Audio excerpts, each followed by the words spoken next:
운동 제9회 지금 진행되고 있습니다. 우리가 이번 주제대로 여호와를 더 힘써 알고 그 하나님을 정말 믿을 수밖에 없는 분, 이분이 참 좋으신 하나님이다. 이것을 여러분들이 경험하고 또 지식적으로 알고 그래서 의지적으로 결단해서 우리 천국 가는 그날까지 지체 없이 달려가는 저와 여러분들 되기를 바랍니다. 지난 주일날 우리 추수감사절을 은혜롭게 잘 마쳤습니다. 우리가 추수감사절을 통해서 감사는 배워야 되고 또 감사는 훈련해야 된다는 것을 우리가 깨닫고 또 그 배우고 훈련하는 것을 통해서 평생 감사자가 되자 이렇게 우리가 선포하고 또 결단도 했습니다. 왜 이렇게 감사를 배우고 또 감사를 훈련해야 되느냐? 이유는 감사는 전쟁이기 때문에 그렇습니다. 많은 사람들이 감사를 잘 모릅니다. 그래서 배워야 되고 훈련해야 됩니다. 감사를 느낌이라고 생각하거나 사건이라고 생각합니다. 그래서 감사할 마음이라고 하는 것에 중점을 두거나 감사할 일이라고 하는 것에 중점을 둡니다. 그러니까 느낌이나 사건을 감사하라고 생각을 해요. 그래서 감사할 마음이 없어요. 이건 감사할 일이 아니잖아요. 이렇게 표현을 합니다. 근데 그렇지 않아요. 감사는 전쟁이에요. 우리가 감사라고 하는 것을 하나님의 뜻대로 이루는 것인지 아니면 마귀가 원하는 대로 감사를 상실하든지 이 영적 전쟁의 한복판에서 감사라고 하는 건 있는 것입니다. 범사에 감사하라 주님의 명령이죠. 이 범사에 감사하라 이것은 권유형, 천유형이 아니라 실질적으로 명령하는 것입니다. 그 다음에 이는 그리스도 예수 안에서 너희를 향한 하나님의 뜻이다. 이 하나님 우리의 지휘관이 되시죠. 우리가 군인이라면 지휘관이 저 감사라고 하는 저 고지를 우리가 점령해야 돼. 이게 내 뜻이야 라고 말할 때 그 뜻은 뭘까요? 내 명령이야 이것입니다. 감사는 반드시 달성해야 될 하나님의 명령입니다. 우리에게 닥쳐온 많은 일들과 사건이 있습니다. 그런데 하나님의 뜻은 거기다가 감사라고 하는 깃발을 꽂으라는 것입니다. 그 깃발이 휘날려야 된다 하는 것입니다. 그 깃발이 휘날리는 순간부터 우리는 거기서 최고의 하나님을 만납니다. 다니엘이 감사라고 하는 깃발을 꽂을 때 사자굴에서 하나님을 만나죠. 또 바울과 실라가 감사라는 깃발을 꽂을 때 빌립보 감옥이 교회가 됩니다. 또 요나가 고기 뱃속에서 우리가 감사라는 깃발을 꽂을 때 거기서부터 새로운 사명자로 그가 거듭나고 욥도 자기 인생이 다 망가졌을 때 감사라는 깃발을 꽂을 때 새로운 하나님의 축복의 문이 그에게 열려집니다. 그러니까 감사라고 하는 것을 깃발을 꽂고 나면 그게 감사의 사건이 되고 참 놀라운 최고의 하나님을 거기서 만날 수 있게 된다 하는 것입니다. 그래서 하나님이 우리에게 원하는 것은 너희에게 닥쳐온 모든 사건 앞에 감사라고 하는 깃발을 그 고지를 딱 가서 꽂아야 된다. 감사의 깃발이 휘날리게 만들어야 된다 하는 것입니다. 이게 감사의 코드예요. 그러니까 여러분들이 어떤 일들까지 감사의 깃발을 꽂으셨나요? 우리가 한 번 감사의 깃발을 꽂고 나면 그 일에 대해서는 감사가 이제 쉽습니다. 왜냐하면 그 일을 감사의 깃발을 꽂고 나면 처음에는 감사할 일이 아니고 감사할 마음이 아니었지만 하나님의 명령대로 감사를 딱 꽂고 났더니 정말 감사할 일이 되는 거예요. 그걸 경험하고 나니까 그 다음부터는 그 일에서만큼은 감사라고 하는 것이 보입니다. 그게 감사 훈련이에요. 그게 감사의 코드가 열리는 거예요. 그래서 이런 일들은 감사하는 일이야 라고 고백이 나오는 거예요.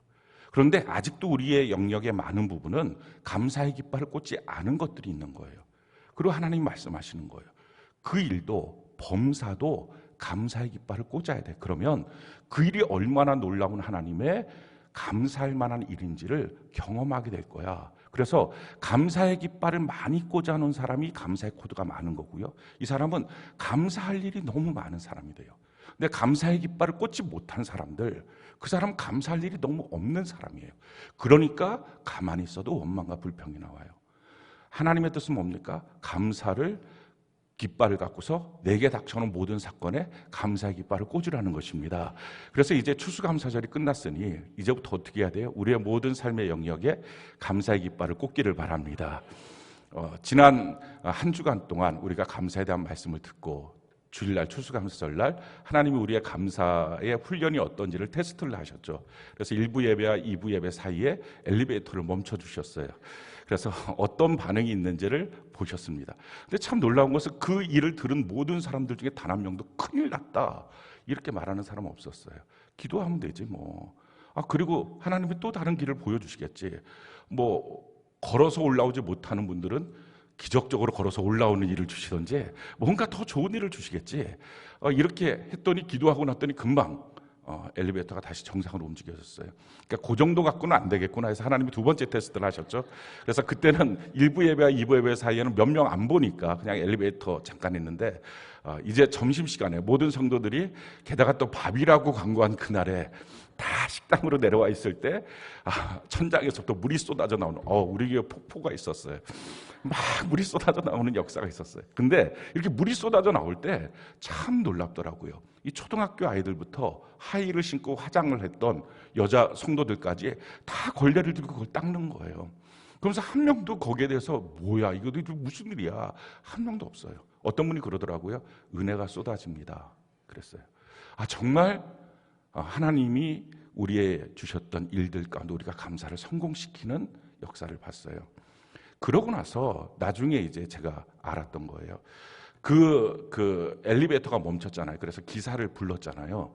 그 기사가 이제 옥상에 가서 엘리베이터를 고치려고 하는데 엘리베이터 문제는 별게 아니었어요. 거기다가 사람들이 뭐 이물질 이걸 집어넣고 제발 엘리베이터에다 쓰레기 버리지 마세요. 그게 있어갖고 그렇게 멈춰. 그거 그냥 싹싹 치우니까 깨끗해졌어요. 근데 문제는 그분이 옥상에 올라가니까 옥상에 물이 막 찰랑찰랑 차 있던 거예요.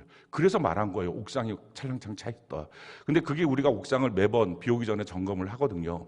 근데 이상이 없었다는 거예요. 근데 그게 왜 그러냐면 안 보였던 거예요.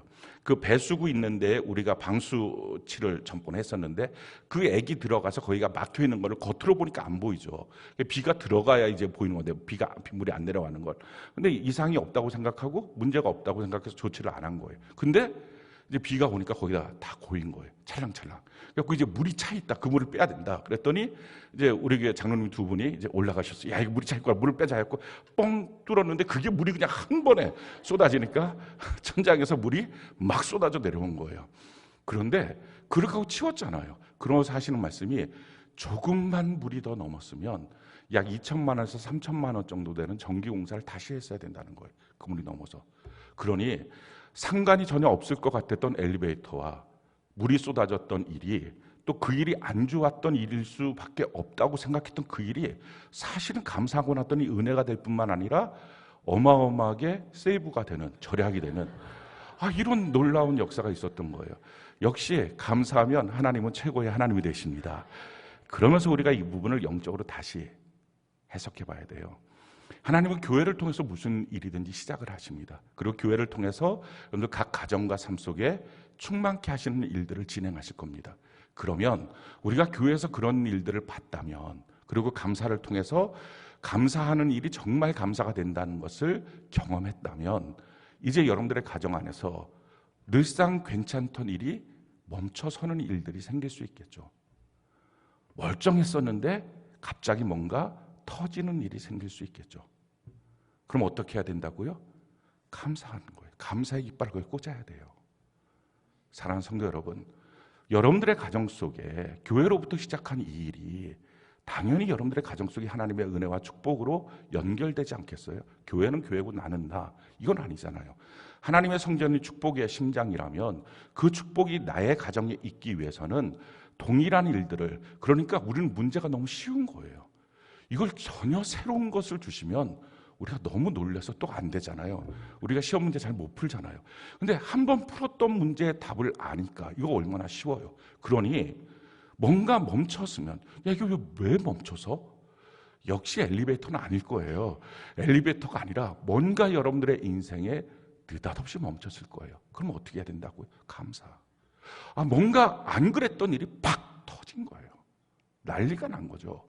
그럼 어떻게 해야 돼요? 감사. 그러고 시간이 지나면 그 일이 감사의 사건이 될 줄로 믿습니다. 이렇게 감사 훈련 연습을 해야 된다고요. 범사에 감사하라.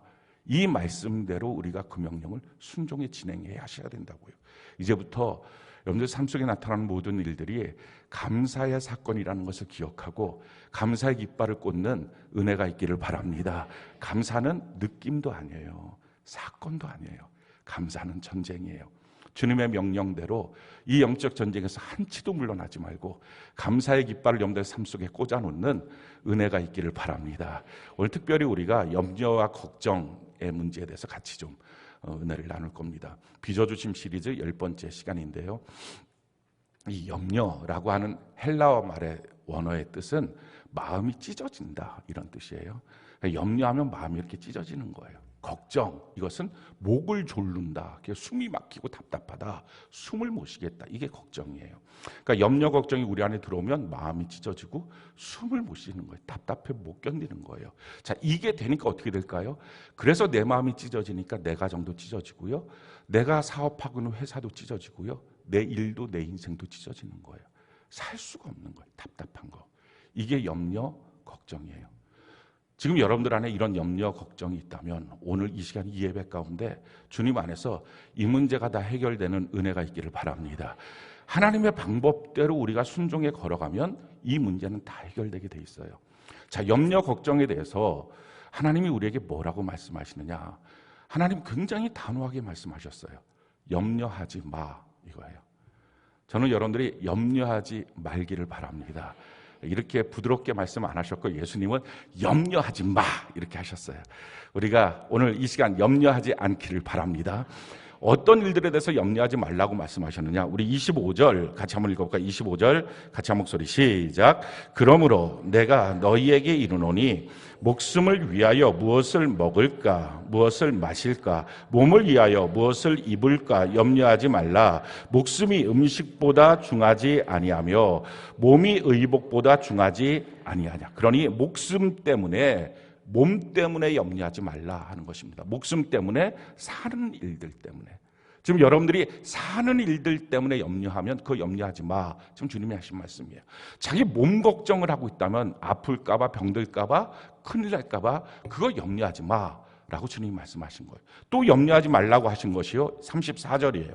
우리 34절 같이 한번 한 목소리 한번 읽어볼까요? 한 목소리 시작. 그러므로 내일을 위하여 염려하지 말라. 자, 거기까지요. 내일 때문에 염려하지 말라. 앞으로 어떻게 될지, 내 자녀가 어떻게 될지, 우리의 사업장은 어떻게 될지, 우리 가정은 어떻게 될지, 내 인생은 어떻게 될지 그거 염려하지 마라는 것입니다. 자, 주의 명령이 그렇다면 우리가 이 말씀대로 순종하는 은혜가 있기를 바랍니다. 그러니까 염려를 우리 마음속에 있는 것을 이제 몰아내셔야 합니다. 집안에 우리 집에 좋지 않은 안 좋은 사람이 들어왔어요. 그럼 여러분들이 어떻게 할까요? 나가세요. 안 열어주는 게 먼저 우선이고요. 혹시 몰라서 열어줬어요. 그럼 어떻게 해야 돼요? 나가세요. 해야 돼요. 그러면 염려가 우리한테 안 좋은 거잖아요.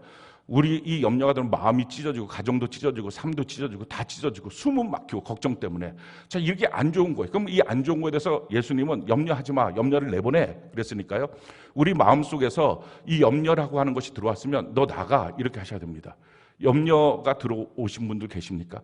지금 우리 마음의 주인이 누구예요? 예수님이에요. 그러니까 뭐 어떻게 나가라 그래야 돼요? 예수님의 이름으로 명하는데 너 나가 이렇게 해야 돼요. 한번 해보시는 거예요. 여러분들 안에 염려가 있으면 예수님의 이름으로 명하노니 염려는 나가. 걱정 있으면 예수님의 이름으로 명하노니 걱정은 나가. 또 그 염려, 걱정과 같이 딸려 들어왔던 친구들이 있어요. 우울함, 슬픔, 상처, 이런 거, 분노, 울분, 억울, 뭐 이런 것들이 다 친구들이에요. 같은 또래거든요. 그러니까 이런 애들도 만약에 혹시 들어왔으면 예수의 이름으로 명하노니 너 나가 이걸 하셔야 돼요. 지금 한번 입을 열어서 감사가 표현인 것처럼 영적인 일도 표현이에요. 입을 열으셔야 돼요. 안 그러고 느낌만 있으면 감만 되는 것처럼 이게 사가 되기 위해서 표현하셔야 됩니다. 자, 시작.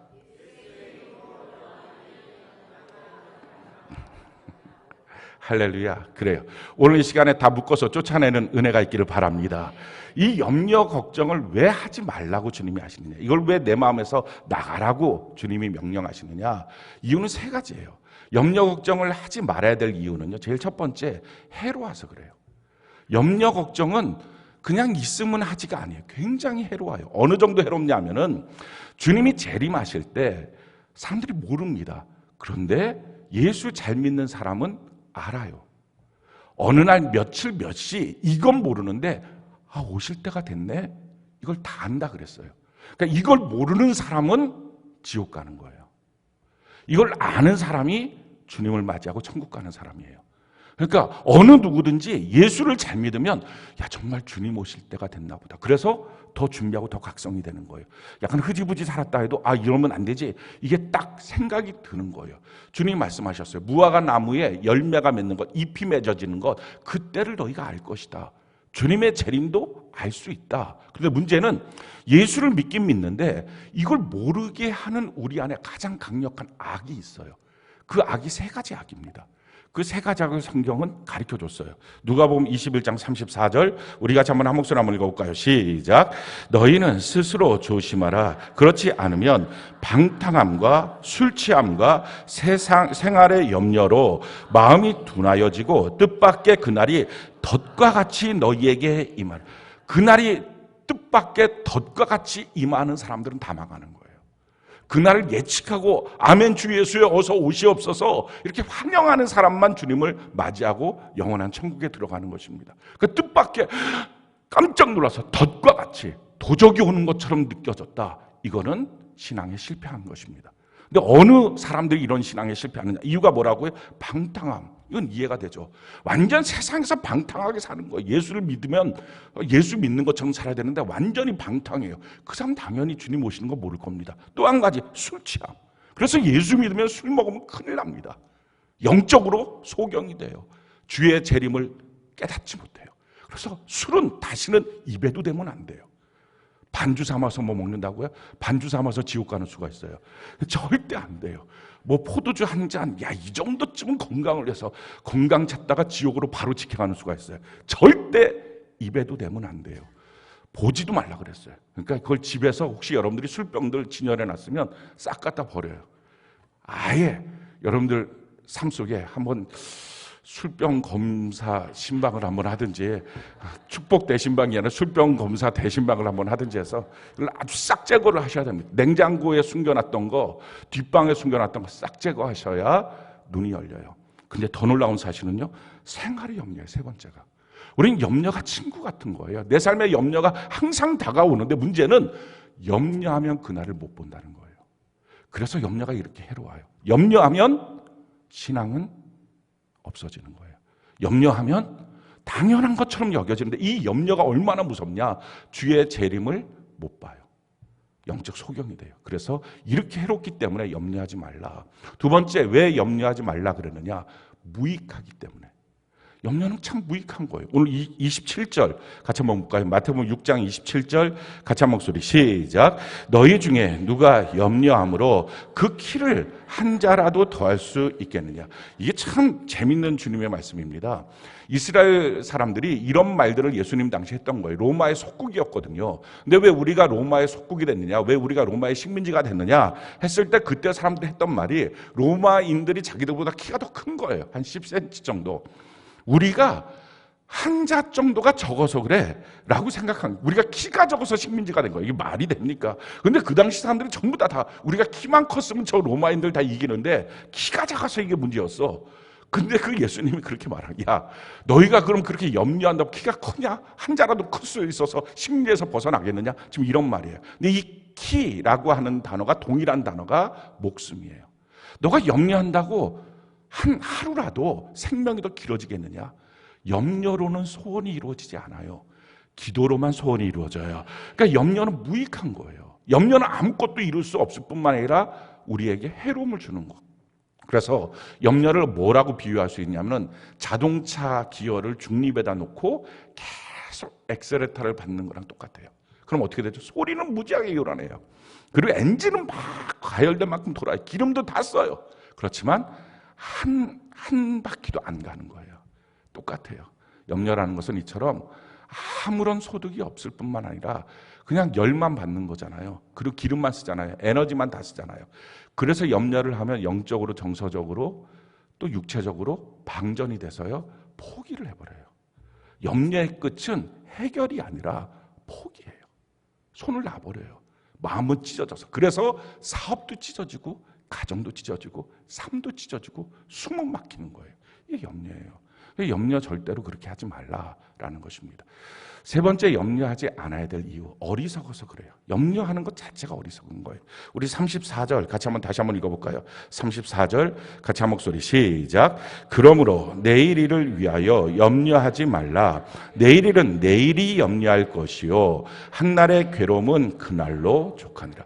염려라고 하는 것은 특별히 내일, 미래에 대한 염려에 대해서 성경은, 이게 염려는 한마디로 말하면 내 삶에 혹시 이걸로 꽉 차버린 게 염려라는 거예요. 혹시 그럼 어떡하지?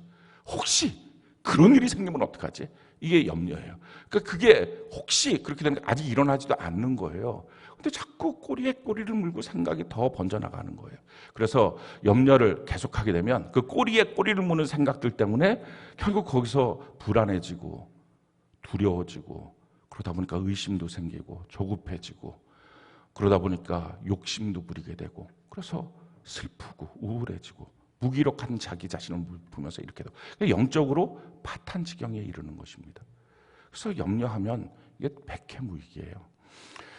그럼 이 염려를 어떻게 제거할까? 우리 마음속에서 아까 우리 너 나가 했잖아요. 근데 나가셨나요? 염려가? 잘 안 나가시는 분들이 꽤 많을 거예요. 이게 그렇게 쉽게 나가지가 않아요. 이걸 내보내야 되는데 문제는 이 염려는요, 우리한테 놓고 하고 제가 들어가도 되겠습니까? 너 누구니? 저 염려라고 하는데요. 이렇게 해서 온 염려 하나도 없어요. 내가 초청해서 온 염려도 없어요. 그냥 이건 우리 집 비밀번호를 아는 것 같아요. 그냥 내 마음의 비밀번호를 아는 것처럼 그냥 쑥 들어와 있는 거예요. 뭐 느닷없이 말 한마디에 염려가 쑥 들어오고, 어떤 거 한 가지 보는 거에 염려가 그냥 쑥 들어와 있는 거예요. 이게 그냥 들어와서 지가 주인처럼 거기서 염려가 행세하고 있는 거예요. 이 염려를 지 마음대로 내 마음속을 돌아다니지 못하도록 묶어버려야 합니다. 그 묶어버리는 방식이 뭐냐? 그게 믿음이에요. 여러분, 우리가 갖고 있는 믿음이라고 하는 능력은 언제 사용이 되느냐? 염려를 묶기 위해서 쓰는 거예요. 생각을 해보세요. 내가 무슨 염려가 있어요. 근데 만약에 그 염려하는 일에 대해서 믿을 만한 구석이 있다고 생각이 드는 순간 염려는 더 이상 힘을 발휘 못해요. 예를 들어서 내가 10만 원이 꼭 필요해요. 그게 염려가 됐어요. 근데 누가 10만 원을 딱 줬어요. 그러면 여전히 10만 원을 받아서 10만 원이라는 염려를 계속 할까요? 그렇지 않아요. 이건 더 이상 염려거리가 아닌 거예요. 염려의 힘을 잃어버리고 만 거예요. 그러니까 이것처럼 분명히 내가 믿을 구석이 생기면 염려는 힘을 발휘 못해요. 이렇게 믿을 구석이 예수님인 사람이 모든 일의 염려를 이길 수 있어요. 그런데 이 예수님을 어떻게 해야 돼요? 실제로 돈 현찰이 내 안에 들어와서 염려가 끊어지는 것처럼 그분을 인격적으로 만나야만 해요. 그렇지 않고 글로 배운 예수, 들어서 아는 예수는 예수님이라고 말해도 염려를 해결할 수 있을 만큼의 그분이 현찰 같지가 않은 거예요. 그래서 정말 중요한 것은 이 염려를 묶어버리는 것은 믿음인데요. 이 믿음은 인격적인 예수님을 제대로 만나야 합니다. 오늘 그 밤이 되기를 바랍니다. 특별히 이 믿음이라고 하는 것은요, 들으면서 나는 거예요. 오늘 여러분들이 이 말씀을 들을 때 실제로 이것이 하나님 주신 믿음이 여러분들에게 들어가서 여러분들 안에 있는 염려를 그 믿음의 밧줄로 묶어버리는 은혜가 있기를 바랍니다. 세 가지 믿음으로 묶어버리라는 거예요. 제일 첫 번째 믿음, 그것은 하물며 나일까 보냐. 예, 믿음이에요. 한번 따라해 봅시다. 하물며 나일까 보냐. 다시 한번요. 하물며 나일까 보냐. 우리 30절 같이 한번 읽어볼까요? 30절 같이 한 목소리 시작. 오늘 있다가 내일 아궁이에 던져지는 들풀도 하나님이 이렇게 입히시거든 하물며 너희일까 보냐. 믿음이 작은 자들아. 그래요. 아니, 들풀도 입히시고 작은 새도 먹이시는 하나님이 나를, 하물며 나라고 하는 존재는 누구예요? 너무 주님이 사랑하는 존재. 그래서 예수님의 생명값으로 구원시키신 존재. 아멘이십니까? 이런 나를 주님이 팽개칠까? 주님이 못 본 척하고 지나갈까? 아니에요. 하물며 나일까 보냐. 우리 다시 한번 해볼까요? 하물며 나일까 보냐. 우리 옆분들과 같이 한번 인사를 합시다. 하물며 너일까 보냐. 이렇게 한번 인사를 합시다. 할렐루야. 하물며. 아니, 이런 잠깐 있다가 사라지고 잠깐 있다가 불에 던져지는 것들도 이렇게 주님이 사시사철 돌보면서 먹이시고 입히시는데 나일까 보냐 하는 거예요. 성경이 우리 자신에 대해서 이렇게 설명을 하고 있어요. 스바냐 3장 17절 우리 같이 한번 읽어볼까요? 시작. 너희 하나님 여호와가 너희 가운데 계시니 그는 구원을 베푸실 전능자이시라. 그가 너로 말미암아 기쁨을 이기지 못하시며 너를 잠잠히 사랑하시며 너로 말미암아 즐거이 부르며 기뻐하시리라. 나는 어떤 존재예요? 주님이 보면서 잠잠히 사랑하시고 주님 모습 너무 기뻐하시고 춤추고 계신 존재. 이게 바로 나예요. 하물며 나일까 보냐. 오늘 이것이 여러분들에게 믿음이 되어서 염려를 묶어버리시길 바랍니다. 두 번째 우리에게 주신 믿음, 그것은요 32절이에요. 우리 32절 같이 한번 읽어볼까요? 시작. 이는 다 이방인들이 구하는 것이라 너희 하늘 아버지께서 이 모든 것이 너희에게 있어야 할 줄을 아시오. 자, 두 번째 믿음은요 하나님이 있어야 할 줄을 아신다. 이 믿음이에요. 한번 따라해 봅시다. 하나님이 있어야 할 줄을 아십니다. 하나님 아시면 됐잖아요.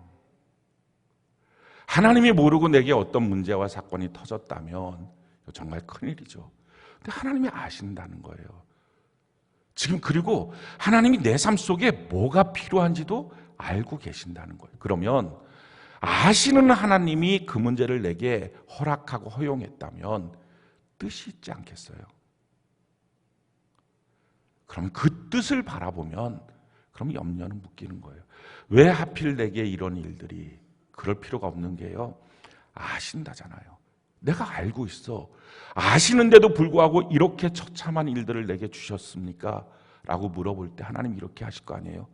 아는데 줬다면 더 귀한 뜻이 있지 않겠니? 그분이 좋으신 하나님, 선하신 하나님이에요. 근데 그 뜻을 만나지 못하면 평생에 뭐가 돼요? 원망과 불평의 사람. 하나님을 모르는 거예요. 하나님을 안다는 것이 너무 중요해요. 그러니까 그 하나님을 반드시 오늘 만나셔야 합니다. 성경이 우리에게 이렇게 말해요. 이사야 40장 27절로 31절을 세 번역으로 보면 야곱아 내가 어찌하여 불평하며 이스라엘아 내가 어찌하여 불만을 토로하느냐.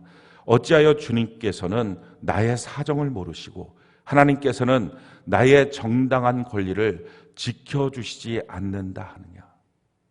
여러분들 마음속에 이런 분들 계십니까? 왜 주님은 내 사정을 몰라주세요? 내가 얼마나 주님 앞에 열심히 하려고 하는데 왜 하필이면 지금 이때? 내가 마음을 다시 주님 앞에 먹었을 때 왜 하필이면 이때? 그러면서 이런 말을 하고 싶은 거예요. 왜 주님은 마땅한 나의 정당한 권리도 지켜주지 않아요? 사장으로서, 종업원으로서, 남편으로, 아내로, 부모로, 자녀로 마땅한 나의 정당한 권리, 이 정도는 주님이 지켜주셔야 하잖아요. 왜 이것도 안 지켜주세요? 우리가 이런 일들이 있어요. 근데 우리가 꼭 기억해야 됩니다. 아신다는 거예요. 아시면서 무엇인가를 할 때는 그것보다 그 당하는 고통보다 더 큰 뜻이, 더 큰 축복이, 더 큰 기쁨이 그 뒤에 준비되어 있기 때문 아닙니까? 그것 없이 하는 부모가 어디 있어요? 우리도 우리 자녀에게 좋은 것을 줄 아는데 하물며 하나님께서 아시는데 이 아신다라고 하는 것으로 우리는 염려를 묶어버릴 수 있어요. 그 다음에 뭐라고 말합니까? 너는 알지 못하였느냐? 너는 듣지 못하였느냐? 주님은 영원하신 하나님이시다.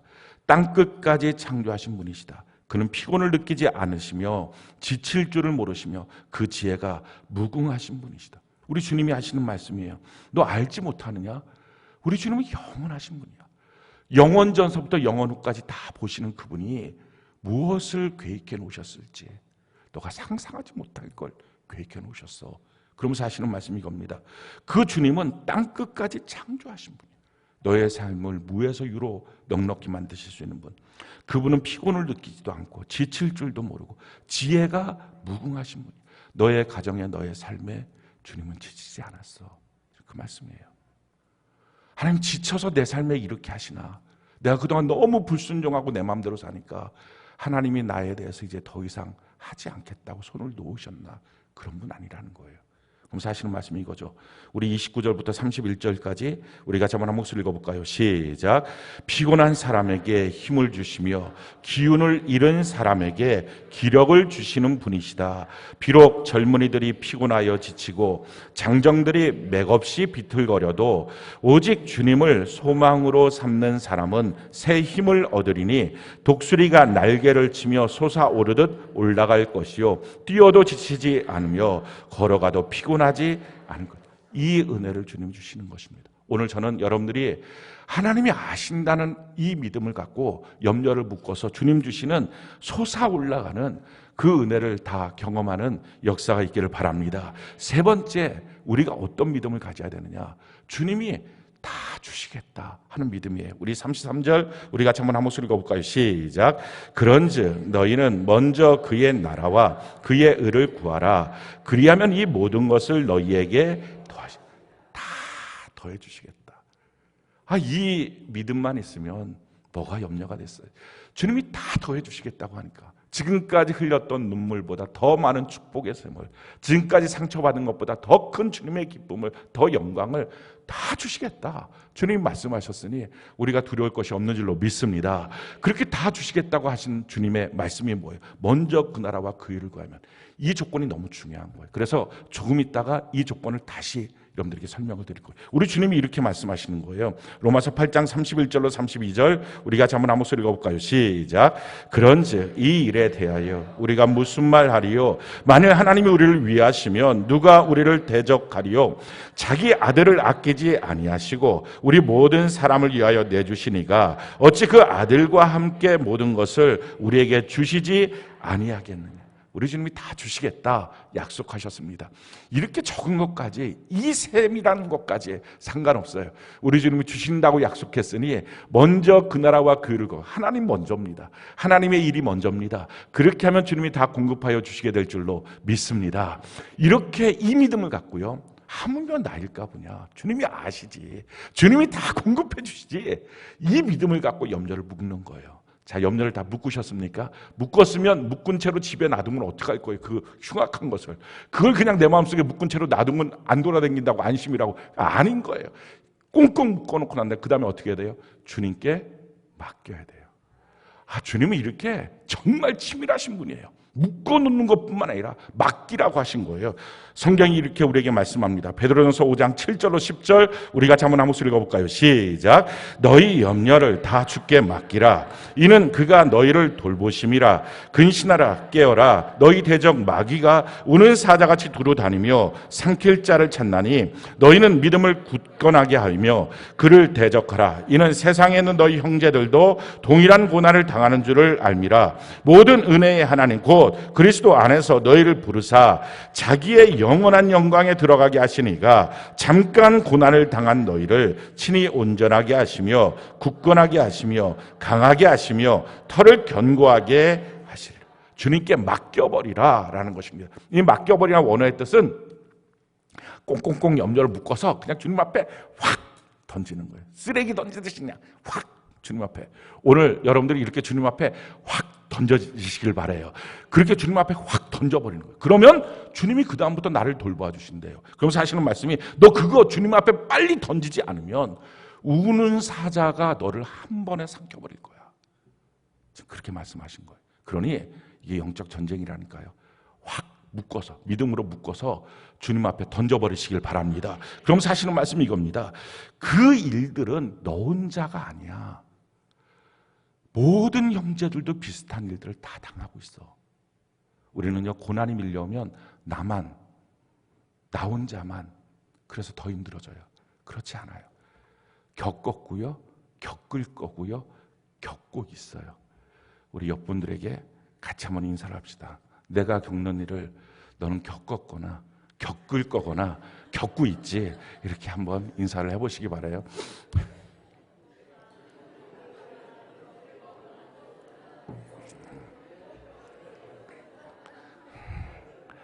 그 참 신기하죠. 그렇게 말하고 나면 속이 편해지는 거예요.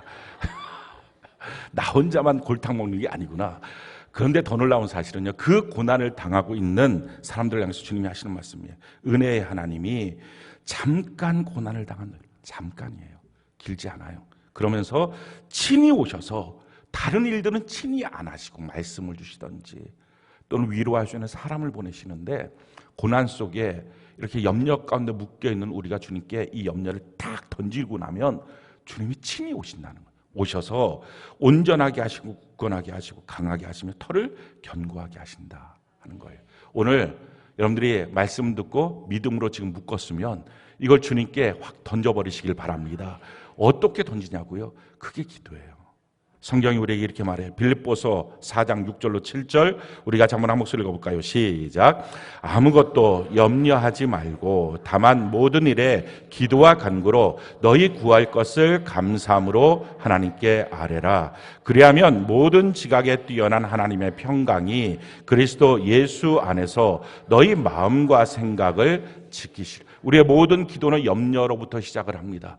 그 염려를 말씀을 듣고 믿음으로 묶어놓고요. 그리고 나서 이 염려를 기도 시간에 주님께 던지는 것입니다. 그래서 염려로 시작했는데요. 끝까지 염려를 하면 기도가 아니에요. 오늘 여러분들이 기도할 때 반드시 해야 될 것, 이 염려를 주님께 던져버리고요. 염려가 있던 그 자리에 주님을 모셔야 돼요. 그래서 주님을 바라봐야 돼요. 그래서 염려를 주님께 확 던져놓고 그 자리에 주님을 모시고 주님을 바라볼 때 나타나는 현상이 뭐예요? 그게 감사가 나와요. 감사의 깃발이 딱 꽂혀지는 거예요. 여러분, 그래서 여러분들 기도하다가 감사가 나오면 된 거예요. 근데 기도하는데 감사가 안 나오면 더 하셔야 돼요. 염려로만 묶여있는 채로 돌아가면 우는 사자가 와서 확 잡아먹어요. 꼭 오늘 이 밤에 기도할 때 감사가 나올 때까지 기도하시길 바랍니다. 그러면 하나님의 평강이, 그 지각에 뛰어난 하나님의 평강이 나의 마음과 생각, 내 삶을 다 지켜주시는 하나님의 역사가 나타나요. 상상할 수 없는, 어떻게 내게 이런 생각이 들지, 어떻게 내게 이런 마음들이 들지가 하나님이 주시는 영광의 역사들이 나타납니다. 근데 주님께 맡길 때, 염려를 확 집어던질 때 주님이 기도하는 내용도 가르쳐줬어요. 이렇게 기도하라는 거예요. 시편 35편 1절로 2절 우리 같이 한번 읽어볼까요? 시작. 여호와여, 나와 다투는 자와 다투시고 나와 싸우는 자와 싸우소서. 방패와 송방패를 잡으시고 일어나 나를 도우소서. 이렇게 하는 거예요. 지금 여러분들이 염려 걱정거리가 있을 거예요. 그게 사람이 됐든지 일이 됐든지 하나님께, 하나님 내 지금 이 나를 힘들게 하고 상처 주고 막 염려 걱정 나오는 요 놈을 주님이 이제 싸워주세요. 주님이 다퉈주세요. 이렇게 하는 거예요. 그렇게 그냥 맡겨버리는 거예요. 이제부터는 내가 안 싸울 거예요. 이제부터 내가 신경도 안 쓸 거예요. 이제는 주님이 싸워주시는 거예요. 그래서 마음이 이게 그 달고나 먹었을 때 입에 침이 싹 도는 것처럼 너무 짜릿해져요. 그거 아시나요? 주님이 싸워주세요 하고 나면 상상이 되잖아요. 주님이 어떻게 하실지. 성경에 보니까 주님이 이도 부러뜨려 주시고 다리도 부러뜨려 주시고 이걸 뭘 하신다는 거예요 지금. 근데 꼭 그렇게 하기를 원하는 마음은 아니에요. 아무튼 근데 주님이 내가 상상하는 것보다 훨씬 더, 나보다 훨씬 더 능력이 크신 분이 이제는 싸워주시게 될 줄로 믿습니다. 그러니까 주님이 싸워주세요. 주님이 다투어주세요. 주님이 일어나서 이제 나를 도와주시고 싸워주세요. 이렇게 하는 거예요. 이렇게 해서 오늘 여러분들의 염려를 주님께 다 맡겨버리는 은혜가 있기를 바랍니다. 믿음으로 묶어버리고요. 그리고 염려를 맡기십시오. 그런데 우리의 마지막 질문이 이거예요. 근데 왜 주님, 왜 이렇게 하세요 도대체? 애시당초 염려가 올 때 주님은 능히 막으실 수도 있는데 그걸 왜 안 막고 내 마음에 들어오게 만들어 놓고 나보고 염려하지 말라고 말씀하시고 그걸 싸워서 내보다, 아니 이렇게 안 하고 처음부터 아무 일 없이 그러면 누이 좋고 매부 좋고 다 좋고 나도 좋고 주님 좋고, 아니 엘리베이터가 안 멈추고 물이 안 터지고 그런다고 우리가 감사를 안 하겠어요? 왜 꼭 그런 식으로 주님 하십니까 일을? 이런 의구심이 혹시라도 드시는 분들이 있을 거예요. 막아주시지, 그럼 좋으신 하나님인데. 참 신기해요. 왜 그렇게 하시느냐, 그렇게 염려거리가 내 안에 들어오고 그 염려를 믿음으로 묻고 기도할 때 그것을 주님께 맡겨 던져버리는 일을 통해서만 우리의 믿음이 실제가 되는 거예요. 안 그래도 나는 주님 믿을 거예요. 근데 아직 모르는 거예요. 실제가 안 된 거예요. 성경이 우리에게 이렇게 말합니다. 예레미야 17장 5절로 8절 우리 같이 한번 한 목소리 읽어볼까요? 시작. 여호와께서 이와 같이 말씀하시니라. 무릇 사람을 믿으며 육신으로 그의 힘을 삼고 마음이 여호와에게서 떠난 그 사람은 저주를 받을 것이라.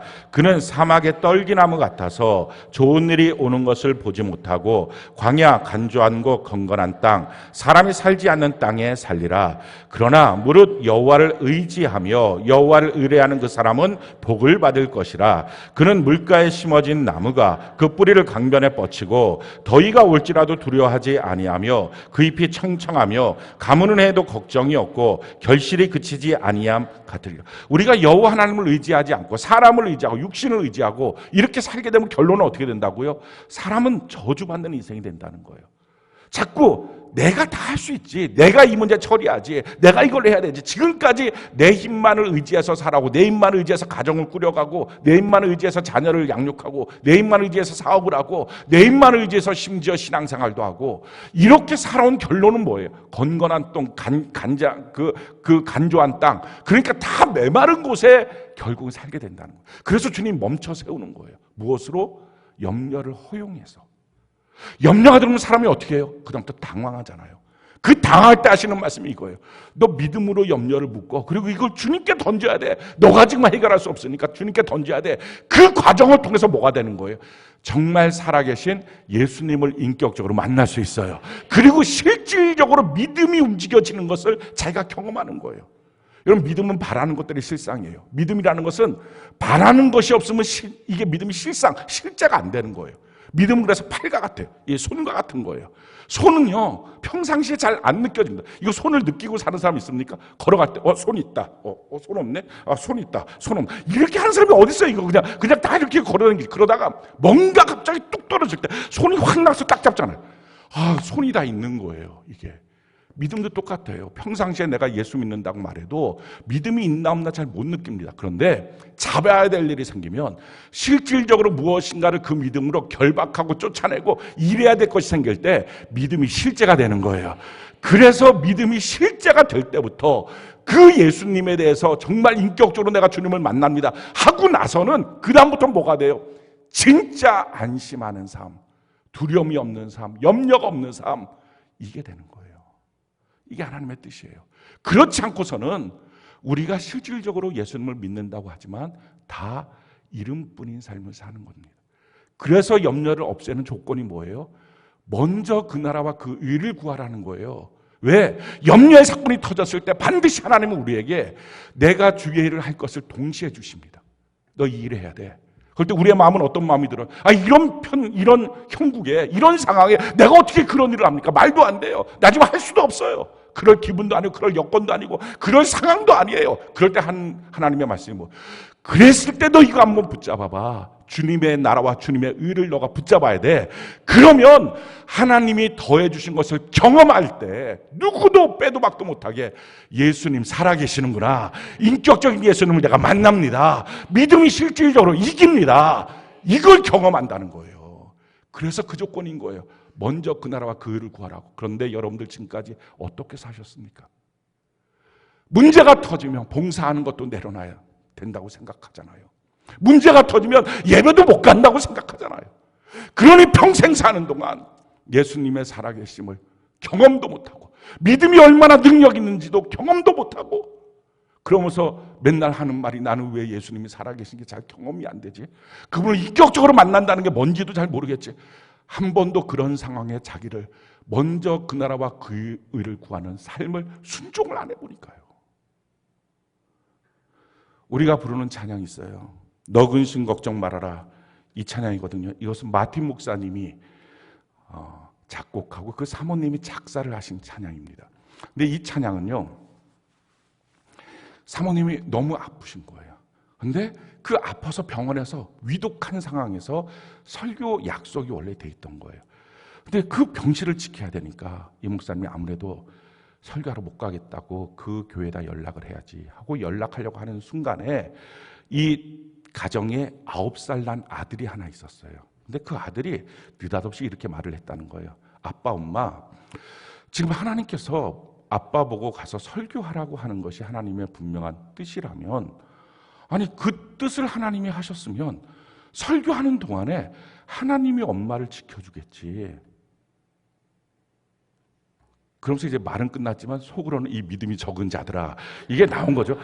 하나님이 지켜주겠지. 근데 그 말을 듣는 순간에 하나님께 뭔가 뒤통수를 맞은 것 같아요. 깜짝 놀란 거예요. 맞다. 아니 이걸 하나님이 명령하셨으면 이 순간에 그럼 이 일은 하나님이 지켜주겠다는 사인이지, 내가 왜 이걸 내가 다 하려고 그래? 내가 왜 걱정하고 있어? 생각이 들었다는 거예요. 그래서 마틴 목사님 설교하러 가시고 그 순간에 그 마틴 목사님 사모님, 그 엄마는 깊은 회개를 한 거예요. 내가 다 하려고 했구나. 그게 아닌데. 그래서 자기 마음을 바꾸고 찬송시를 쓴 거예요. 그 찬송시가 이거예요. 너 근심 걱정 말아라. 주 너를 지키리. 주 날개 밑에 거하라. 주 너를 지키리. 어려워 낙심될 때 주 너를 지키리. 위험한 일을 당할 때 주 너를 지키리. 너 쓸 것 미리 아시고 주 너를 지키리. 구하는 것을 주시며 주 너를 지키리. 어려운 시험 당해도 주 너를 지키리. 구주의 품에 거하라. 주 너를 지키리. 주 너를 지키리. 아무 때나 어디서나 주 너를 지키리. 늘 지켜주시리. 그 찬송시를 쓴 거예요. 그리고 목사님이 설교 마치고 돌아오셨어요. 그래서 이걸 이렇게 회개하고 글을 썼다고. 그 목사님 그걸 보고 난 다음에 영감이 갑자기 떠올라서 막 가서 오르간을 치면서 이 곡을 그 순간 만든 거예요. 그래서 부른 찬양이 이 찬양이에요. 그리고 나서 그 아팠던 사모님의 몸도 완전히 깨끗해지고, 아픈 일, 주님의 명령. 그래서 주님이 하시는 말씀이에요. 너 왜 염려하니? 이 아픈 상황을 주신 이유가 뭐예요? 예수님의 살아계심을 실제로 느껴보라고. 믿음의 능력을 한번 느껴보라고. 인격적으로 주님 만나보라고. 그래서 다른 일을 먼저 하는 게 아니에요. 먼저 주님의 나라와 주님의 일을 먼저 하라는 거예요. 그러면 빼도 박도 못하게, 야 이건 정말 하나님이 하셨구나, 이걸 경험하니까요. 이걸 다르게 해석하는 게 아니에요. 그냥 주님의 나라 주님의 의를 구하라 라고 하는 것은요, 여러분들에게 명령한 교회의 일이 있을 거예요. 이건 누가 봐도 빼도 박도 못하는 교회의 일이에요. 이건 하나님의 일이에요. 내게 주신 어떤 뭔가가 있어요. 지금 나에게 분명히 주신, 내가 결단하고 행해야 될 일들이 있어요. 그런데 그 일을 못할 만큼의 사건과 염려와 걱정거리가 생긴 거예요. 그럴 때 주님이 하시는 말씀이에요. 너가 정말 이 염려를 묶어서 주님께 맡기는 일을 통하여, 그 결단이 뭐예요? 주의 일을 하는 것을 통해서. 염려, 걱정 그냥 주님께 맡기고 난 주의 일을 하겠습니다. 이걸 통해서 예수님의 살아계심을 경험하라는 거예요. 믿음의 능력을 경험해 보라는 거예요. 이렇게 지금까지 안 살아오셨으니 주님의 실제를 못 느끼는 거예요. 그렇게 주님 앞에 달려가면서 그 다음에 뭘 해야 돼요? 그 염려하는 일에 대해서는 아까 말씀드린 것처럼 감사의 깃발을 꽂고 가시기 바랍니다. 그냥 허겁지겁 가지 마시고 그냥 가는 김에 감사 팍 꽂아놓고 그냥 갔다 오는 거예요. 그러면 최고의 하나님의 역사를 여러분들이 보게 될 줄로 믿습니다. 이것이 우리의 삶이에요. 더 이상 누구 한 사람도 염려와 걱정 때문에, 내 삶의 사건과 일들 때문에 나는 지금 주의 일이 너무 힘들어요, 못할 것 같아요, 안 돼요. 그래서 주님을 경험을 못하는 거예요. 그 믿음의 지경을 뛰어넘어야 살아계신 하나님을 만나요. 먼저 그 나라와 그 일을 구하시기 바랍니다. 그럼 나머지 모든 것을 너희에게 더하여 주시게 될 것입니다. 그 믿음의 씨름을 한 번도 안 해봤다면, 그러니까 그냥 예수를 믿고 살았다면, 그냥 교회를 나오고 나올만 하면 나오고 할만 하면 하는 일들만 했다면, 주님이 염려를 주실 때 이제 믿음으로 도약하셔서 살아계신 예수님을 만나시길 바라요. 오늘 이 밤에 뭘 해야 돼요? 기도로, 믿음으로 먼저 염려란 놈 묶어서 기도로 주님께 확 던져버리고, 주님 싸워주세요 하고 난 다음에 거기다가 뭐 하는 거예요? 감사의 깃발을 확 꽂아놓고 여러분들에게 명령한 주의 일이 무엇이든지 아주 미친 듯이 그 일 하려고 사는 사람처럼, 더 좋잖아요. 그 일만 하다 보면 염려도 잊어버리고 다 잊어버리고 주님이 해결해 주실 거니까 그걸 자꾸 띄엄띄엄 쳐다보지도 말고 그냥 미친 듯이 달려가면 주님은 또 미친 듯이 우리의 일을 해주시는 역사가 있게 될 줄로 믿습니다. 이 복이 여러분들에게 넘치기를 예수님 이름으로 축원합니다.